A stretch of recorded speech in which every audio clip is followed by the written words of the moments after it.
এসএসসিতে ১৯ বছরে সর্বনিম্ন পাশের হার, ৩১২টি প্রতিষ্ঠানে সবাই ফেল, কমেছে জিপিএ-5।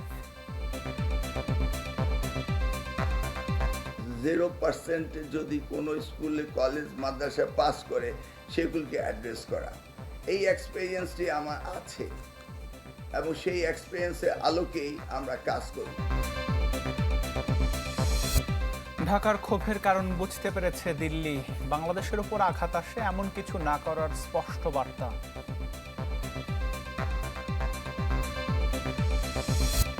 রাষ্ট্রপতি পদে অলি আহমদের মনোনয়ন সংগ্রহ, স্বাধীনভাবে ভোট দিতে পারবে না এমপিরা, দাবি 11 দলের।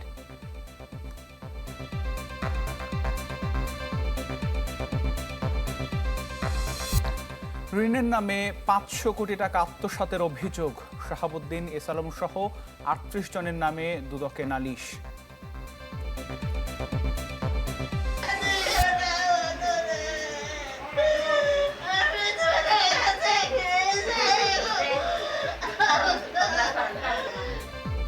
সৌদি আরবে আগুনে 16 বাংলাদেশের মৃত্যুতে পরিবারের শোকের মাতম, মরদেহ ফিরিয়ে আনার উদ্যোগ।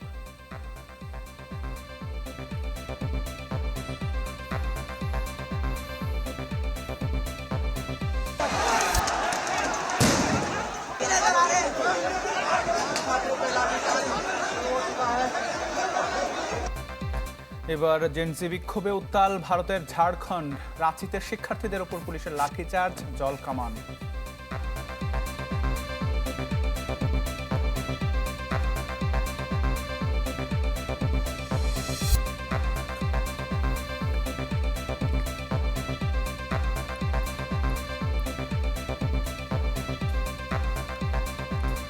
আমন্ত্রণ চ্যানেল 24-এর রাত 10টার খবরে। শুনছিলেন একেএস সংবাদ শিরোনাম। আপনাদের সাথে আমরা দুজন আছি, আমি সাবিহা নেগের দৃষ্টি এবং আতিকুর রহমান। এবছর এসএসসি ও সমমানের পরীক্ষায় পাশের হার 62.25%। সর্বোচ্চ পাশের হার ঢাকা বোর্ডে 71.63%, আর সর্বনিম্ন 55.49% মাদ্রাসা বোর্ডে। এবার জিপিএ-5 পেয়েছে 1,16,676 জন। শতভাগ পাশ করা স্কুলের সংখ্যা 669টি, আর 312টি শিক্ষা প্রতিষ্ঠানে পাশ করতে পারেনি কেউই। বন্যার কারণে স্বাভাবিক সময়ের চেয়ে 20 দিন দেরিতে প্রকাশিত হলো এসএসসি ও সমমান পরীক্ষার ফলাফল। তবে বিদ্যালয়ে ফল জানতে আসা পরীক্ষার্থীদের উপস্থিতি বেশ কম, কেননা ফল মিলছে মুঠোফোনে, খুদে বার্তায় বা শিক্ষা বোর্ডের ওয়েবসাইটে।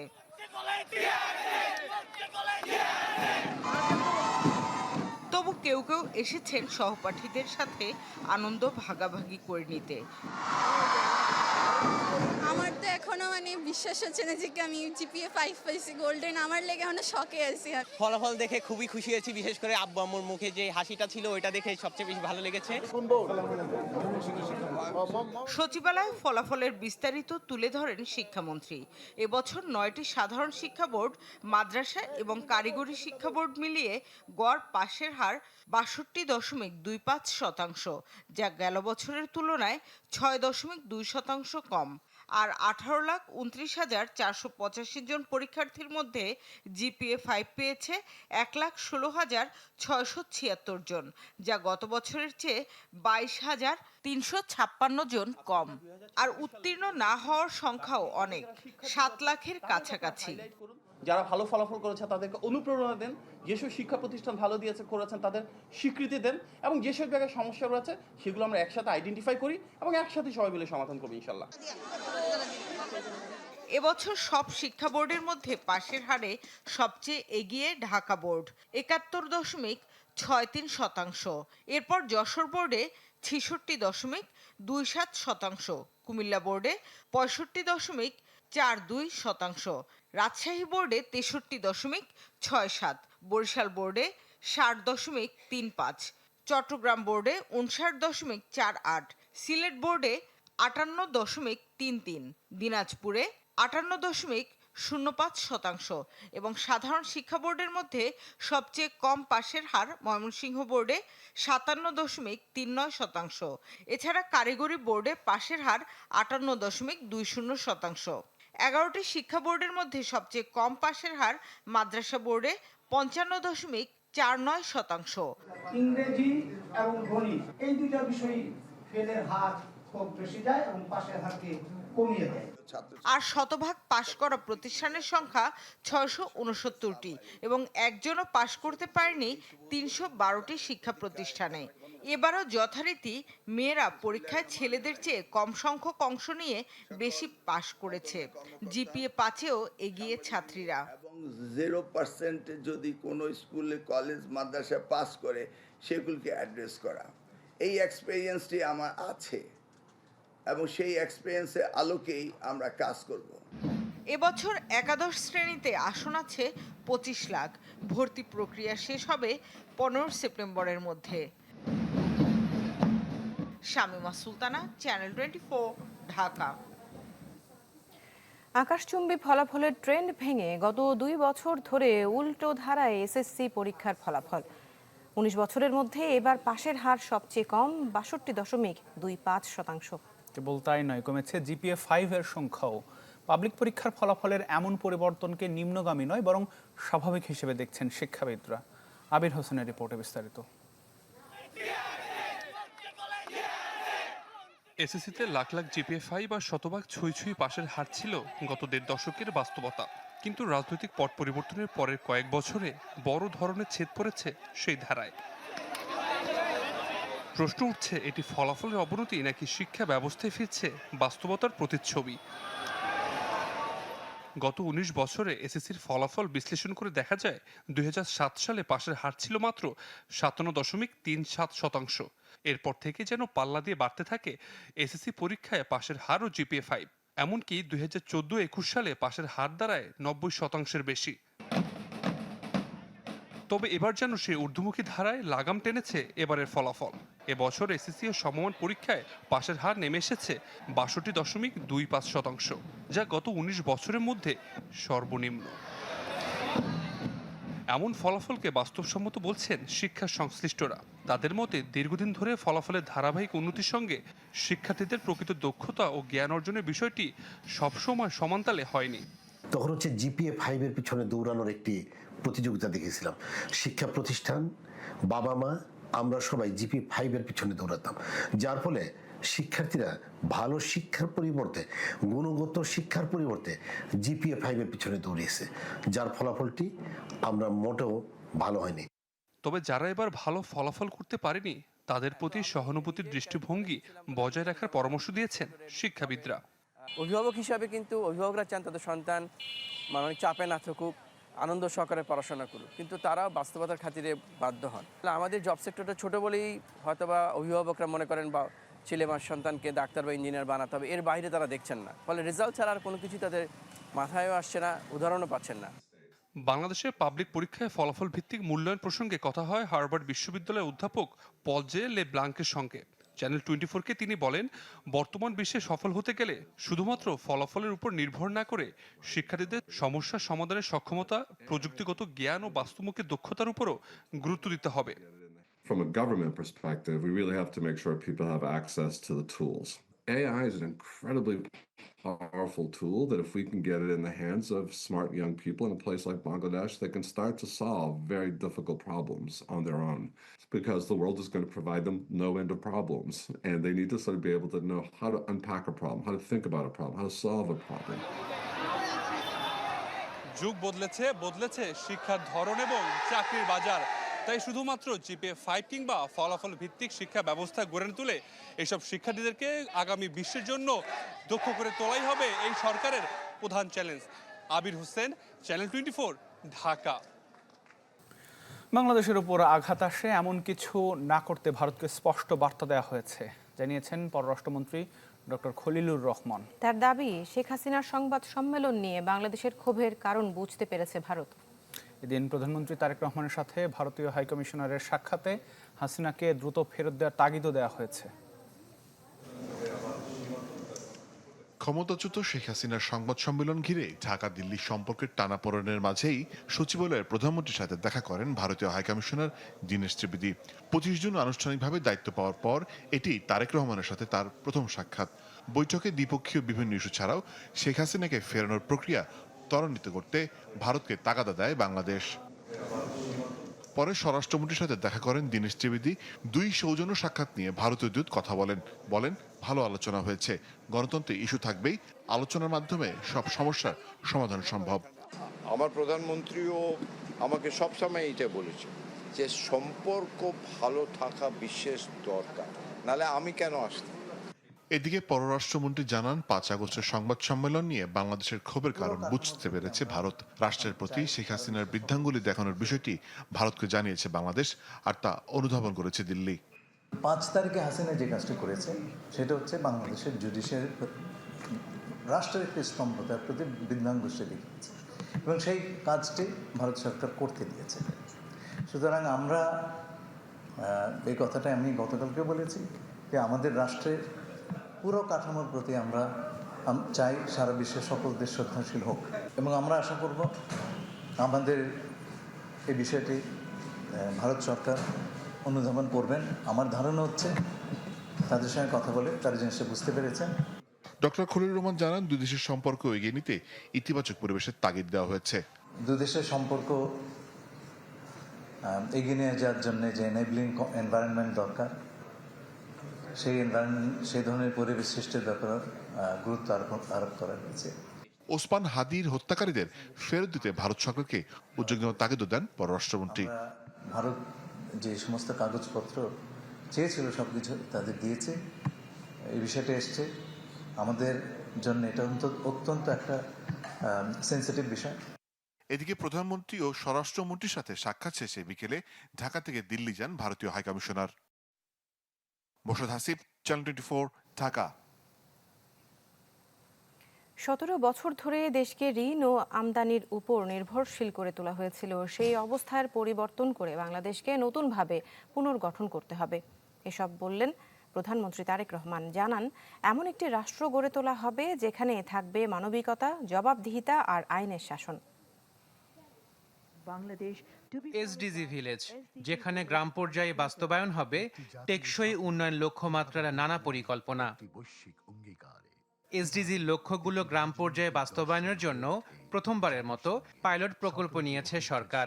খুলনার পানখালী, রাঙামাটির মিতিঙ্গাছড়ি ও দিনাজপুরের নাফানগর গ্রামে বাস্তবায়ন হবে এই প্রকল্প। এসডিজির যেসব পরিকল্পনা আছে সবগুলো এখানে আমরা বাস্তবায়ন করব। সোমবার সকালে প্রকল্পটির উদ্বোধন করেন প্রধানমন্ত্রী তারেক রহমান। আমি আনুষ্ঠানিকভাবে এখন এই 3টি ভিলেজের উদ্বোধন ঘোষণা করছি। উদ্বোধনী অনুষ্ঠানে গ্রামের সাধারণ মানুষের কথা শোনেন প্রধানমন্ত্রী।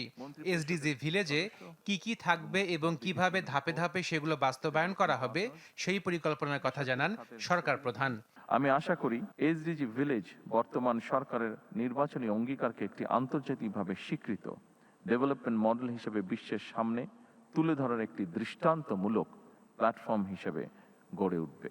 প্রধানমন্ত্রী দাবি করেন, দীর্ঘদিন ধরে রাষ্ট্রকে ঋণ এবং আমদানি নির্ভর করে রাখা হয়েছিল। এখন সেই রাষ্ট্রকে পুনর্গঠন করতে হবে। দীর্ঘ 1.5 দশকের বেশি সময় ধরে ফ্যাসিবাদী শোষণ শাসন বাংলাদেশকে একটি ঋণ নির্ভর এবং আমদানি নির্ভর ভঙ্গুর রাষ্ট্রে পরিণত করেছিল। শিক্ষা, স্বাস্থ্য, পরিবেশ সহ সকল ক্ষেত্রে ভঙ্গুর এই রাষ্ট্রটি এবার পুনর্গঠনের পালা। দেশকে একটি মানবিক রাষ্ট্র হিসেবে গড়ে তোলার প্রতিশ্রুতি দিয়ে তারেক রহমান বলেন, নিশ্চিত করা হবে জবাবদিহিতা ও আইনের শাসন। এছাড়া ধীরে ধীরে সরকারি সহায়তার নেটওয়ার্ক ছড়িয়ে দেওয়ার প্রত্যাশাও জানান তিনি।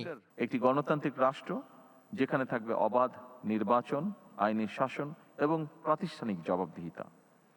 একটি মানবিক রাষ্ট্র যেখানে স্বাস্থ্য, শিক্ষা ও নাগরিক অধিকার হবে সার্বজনীন, এবং একটি কল্যাণ রাষ্ট্র যেখানে প্রতিটি নাগরিকের অর্থনৈতিক সুযোগ ও আন্তঃপ্রজন্ম ন্যায্যতা নিশ্চিত থাকবে।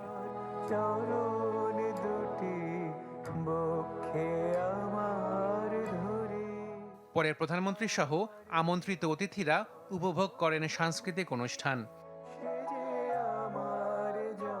Ashikin Prince, channel 24, Dhaka. জাতীয় মানবাধিকার কমিশন আইন 2026-এর খসড়া চূড়ান্ত অনুমোদন দিয়েছে মন্ত্রিসভা।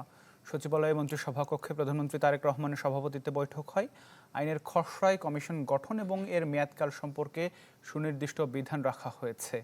একজন চেয়ারপারসন ও 4 জন কমিশনারের সমন্বয়ে কমিশন গঠিত হবে, যেখানে ন্যূনতম একজন নারী অন্তর্ভুক্তির বিধান রাখা হয়েছে। এতে বলা হয়েছে, জাতিসংঘের সার্বজনীন মানবাধিকারের ঘোষণা সহ মানবাধিকার সংক্রান্ত বিভিন্ন আন্তর্জাতিক আইন, সনদ, চুক্তিসমূহ পরিপালন করতে বাংলাদেশ প্রতিশ্রুতিবদ্ধ। এছাড়া ভিসা পলিসি 2026-এর খসড়াও অনুমোদন দেওয়া হয়। পাশাপাশি আর্থিক স্থিতিশীলতা নিশ্চিতে ব্যাংক রেজুলেশন আইন 2026-এর খসড়া নীতিগত ও চূড়ান্ত অনুমোদন দিয়েছে মন্ত্রিসভা। রাষ্ট্রপতি পদে অলি আহমদের মনোনয়নপত্র নিয়েছে 11 দল। সকালে নির্বাচন কমিশন থেকে মনোনয়ন সংগ্রহ করেন 11 সদস্যের প্রতিনিধি দল। এ সময় ইসির সিনিয়র সচিব আক্তার আহমেদের সঙ্গে প্রায় 1 ঘণ্টার বৈঠক হয় তাদের। আনুষ্ঠানিকতা শেষে জামায়াতের সহকারী সেক্রেটারি জেনারেল হামিদুর রহমান আজাদ সাংবাদিকদের বলেছেন, জয় পরাজয় মুখ্য নয়, গণতান্ত্রিক প্রক্রিয়া এগিয়ে নিতেই প্রার্থী হিসেবে 11 দল। বলেন, গণভোটের রায় বাস্তবায়ন না হওয়ায় স্বাধীনভাবে ভোট দিতে পারবেন না এমপিরা, নইলে রাষ্ট্রপতি হিসেবে বিরোধী দলের প্রার্থী জয়ী হতেন বলেও মনে করেন তিনি।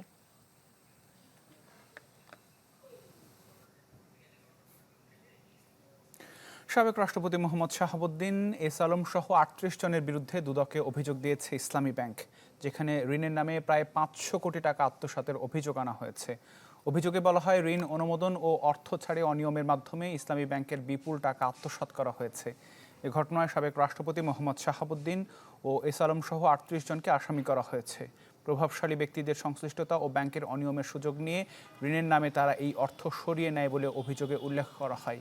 এ ঘটনায় জড়িতদের বিরুদ্ধে আইনি ব্যবস্থা এবং লুট হওয়া অর্থ উদ্ধারের দাবি জানিয়েছে ইসলামী ব্যাংক। জীবিকার তাগিদে গিয়েছিলেন মরুর দেশ সৌদি আরব। কারখানার আগুনে নিভে গেল 16 বাংলাদেশির প্রাণ।